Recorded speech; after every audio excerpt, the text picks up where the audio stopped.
To start off, my name is Kellyn Chea, and I'm based in Rosemead, California. I'm a first-generation low-income student attending San Gabriel High School. Coming from a low-income background, I always wanted to start my own passion project, but I didn't know where to start. And I found that many opportunities were locked behind thousands of dollars, so I looked for a program that could provide mentorship for a low cost, which led me to close the gap. Now, something about me is that I love art. I grew up in a family that always supported my interests, which fueled a desire to help other people find an interest in art. Next slide. Now you may be asking, why art?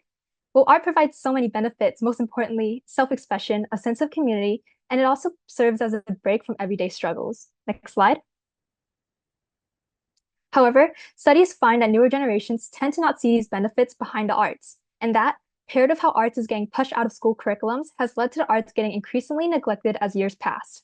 Next slide. I ran a survey within my own community to put this to the test. I found out that 72% of the people surveyed want to create art but don't. And when asked why, 76% said they didn't have inspiration, 71% believed they lacked artistic skills, and 48% said they didn't know where to start. Next slide. So my solution to this problem was to make art more accessible and approachable. My project tackles the fourth development goal of quality education, and it aims to provide teens with resources to learn more about the different forms of art, allowing them to discover a medium that suits them. Next slide. This led to the creation of Suit Yourself, a tool for teens made accessible through its free online content. Suit Yourself aims to help those who don't know where to start and those who believe they aren't skilled enough by providing educational content, inspiration, and connecting them with other young artists to gain advice and guidance. Next slide. The implementation of Suit Yourself can be cut up into four main phases: ideation, outreach, interviewing, and publishing. Next slide. Phase 1, ideation. This phase consisted of lots of brainstorming. This led me to researching different artists to work with and contacting them, as well as creating a brand outline, which was vital in staying consistent with my work. Next slide. Phase 2, outreach. In this phase, I did a lot of graphic design where I created posts to launch the project and announce upcoming interviews I had planned, which was shared on both Instagram and LinkedIn. With these posts, I also attached a Google form for people to submit their own questions and have them directly answered by the artist, allowing for the audience to feel represented through the project. These interviews allowed people to learn more and gain advice on how to get started in art. From the previous phase, I was able to contact 3 artists for these interviews: a jewelry business owner, a freelance photographer, and an actress. Since the project was targeted towards teens, it was important to me that I platform other young artists to show that anyone can create art, no matter their age or background. Next slide. Phase 3, interviewing. In this phase, I conducted the interviews. I took the questions people submitted through the forms and organized them in order to create a natural flow with the interviewees' answers and ensure I was hitting all the problems I wanted to address. Next slide. Phase 4, publishing. I got transcripts of each of the interviews using AI tools.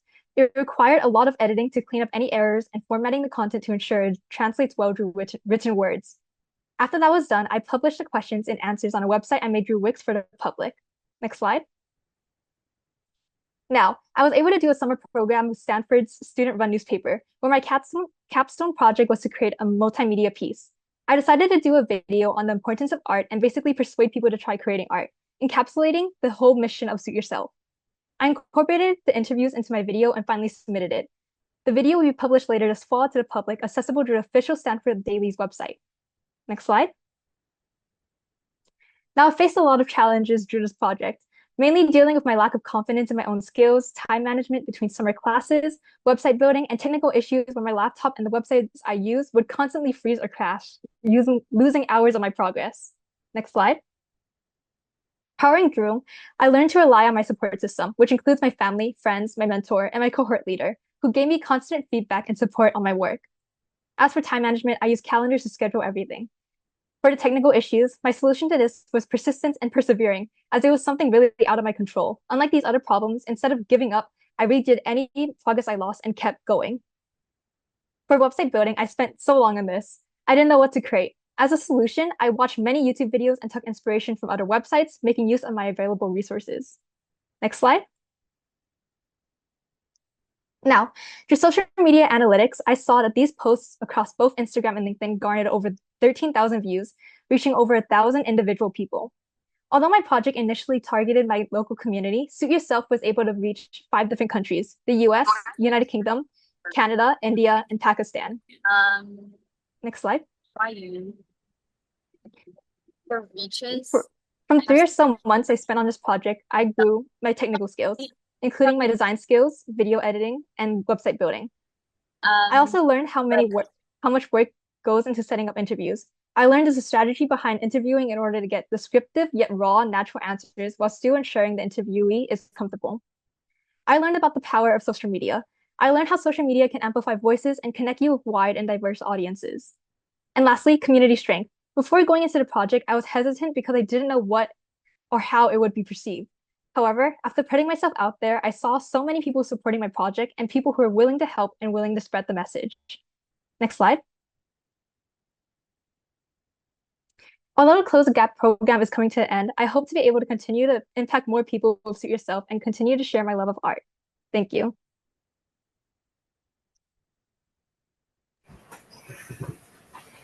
Okay, Kellyn, reaching over 1,000 people in 5 countries is pretty impressive, must say.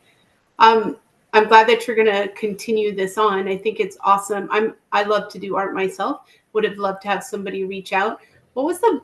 I know you talked about your challenges, the technical challenges, because in the real world you're going to continue having technical challenges, right? Persistence is key. What kind of things for persistence did you guys like? What did you have to do to get through that? Yeah, well, a lot of times these technical issues would like kind of get in the way of creating my work. And then that made me lose a lot of time that I could have been spending on doing other things. So what I did was that whenever I faced these technical issues, I would turn and work on like another side of the project. Let's say my graphic design platform that I was using. One time it was like not saving my work, and then it made so I couldn't make any progress on that. Whenever that wasn't working, I turned to work on my website so I can make progress in that area instead, while I was waiting for the other platform to finally get working. So I basically just decided to work and tackle on different areas when one area couldn't be progressed in. Awesome. Hey, Kellyn. Great job, by the way. And, amazing. Like, I think in one of your slides, you said one of the challenges was your confidence, if I read that right. And I don't think you should consider as a challenge at all.